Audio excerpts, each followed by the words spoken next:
सभी मसीह भाई बहनों को जय मसीह की। मैं आप सभी का स्वागत करती हूँ वचन और प्रार्थना में। तो आप सभी लोग हमारे वचन और प्रार्थना के साथ बने रहें।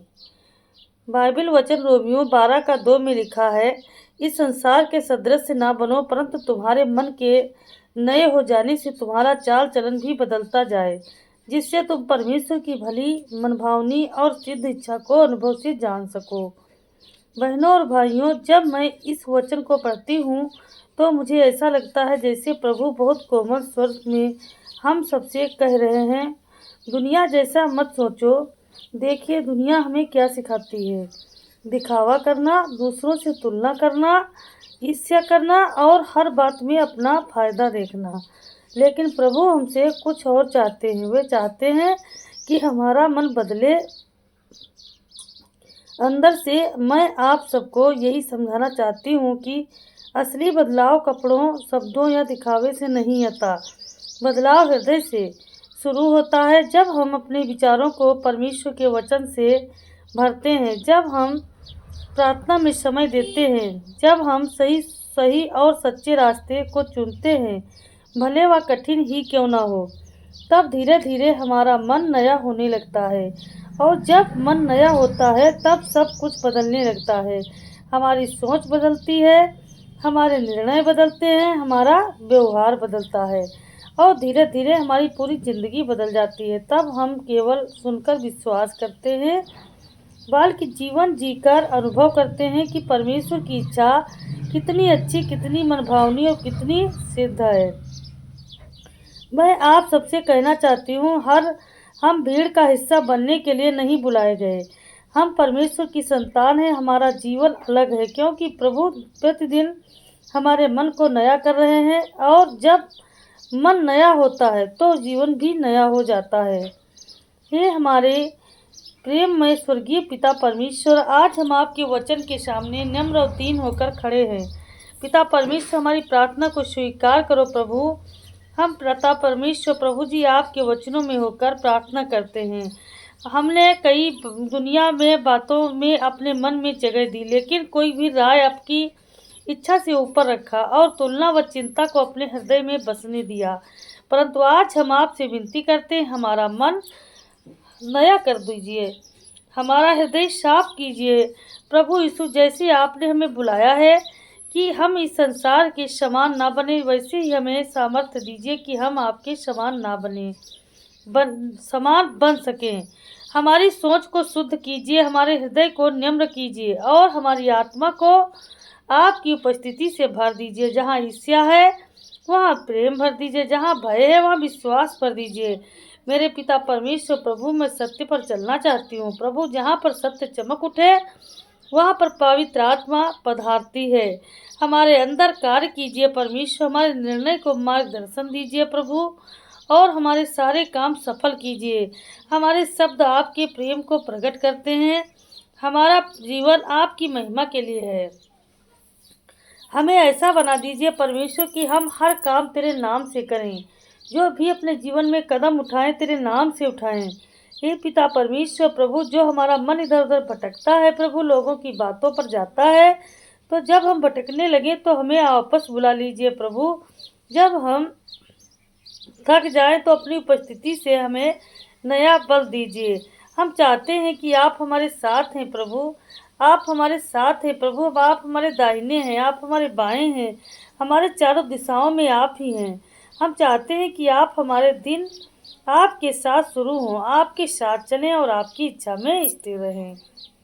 हम अपने विचार, अपने सपने और अपनी योजनाएं, अपने सारे काम, अपना पूरा भविष्य, सब कुछ आपके चरणों में सौंपते हैं प्रभु। हमारे भीतर ऐसी भूख और प्यास लगी है मानो उसे बुझाने वाला कोई नहीं, सिर्फ आप है मेरे खुदा।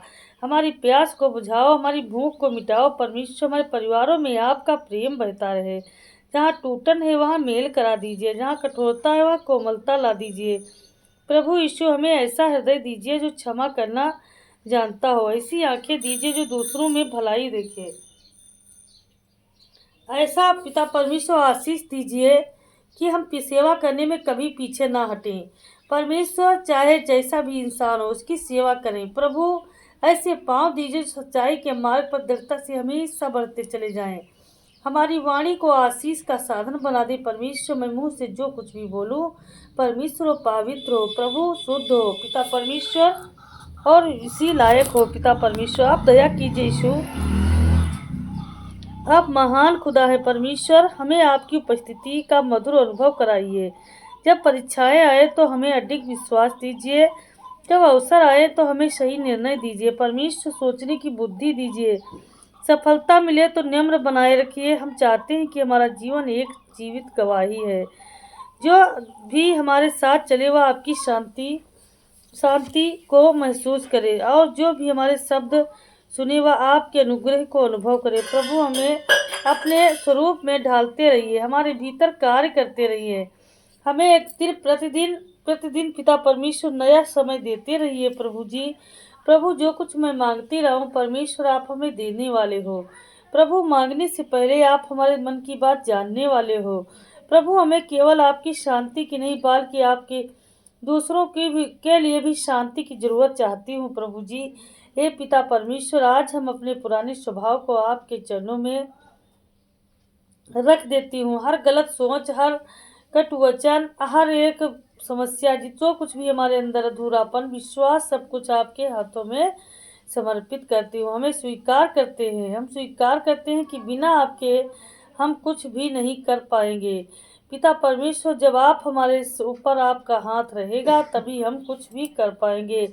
हमारी पहचान आप में हो परमेश्वर, हमारा उद्देश्य आपकी इच्छा में हो, हमारी सफलता आपकी महिमा के लिए हो। हमें ऐसा बना दीजिए कि कठिन समय में भी हमारा विश्वास न डगमगाए। जब आंसू आए तो भी हमारे होठों पर धन्यवाद हो, जब अंधेरा घिरे तो भी हमारे भीतर आपका प्रकाश जलता रहे। प्रभु हमें अंत तक विश्वास योग्य बनाए रखें। प्रभु आपकी स्तुति करती हूँ। हाँ, हमारा जीवन एक जीवित आराधना बने, हमारा हर कदम एक गवाही बने, हमारा हर दिन आपके नाम को ऊंचा उठाने वाला बने। आज हम पूरे विश्वास के साथ यह घोषणा करती हूँ कि हम संसार के नहीं आपके हैं, हम हार के नहीं विजय के लोग हैं पिता परमेश्वर। प्रभु आप पवित्र आत्मा प्रभु जी हमें टेस्ट करो प्रभु, हमारे हाथों के कार्यों को खोलो प्रभु जी। आप हमें जहाँ ले जाएंगे हम चलेंगे, आप जो कहेंगे हम मानेंगे, आप जो चाहेंगे वही हमारे जीवन में पूरा होगा। आपकी महिमा हमारे जीवन में प्रकट हो पिता परमेश्वर। इसी अटल विश्वास पूर्ण संपन्न और जीवित आशा के साथ हम यह प्रार्थना प्रभु यीशु के सामर्थी नाम में पूरी करते हैं। पिता परमेश्वर आप का धन्यवाद करती हूँ प्रभु, आप हमारे साथ बने रहें पिता। अगर यह प्रार्थना किसी के हृदय को छू गई है तो आपको प्रभु की उपस्थिति को महसूस करना होगा। अगर आपको लग रहा है कि आज परमेश्वर ने आपसे व्यक्तिगत रूप से बात की है तो मैं सबसे निवेदन करती हूँ कि इस वीडियो को लाइक करके इस सेवा को अपना समर्थन दीजिए ताकि लोगों तक पहुँचे और सभी लोग परमेश्वर के विश्वास में खरे उतरें, क्योंकि हम सब परमेश्वर के बेटे बेटियां हैं। नीचे आप कमेंट में आमीन जरूर लिखें। आमीन।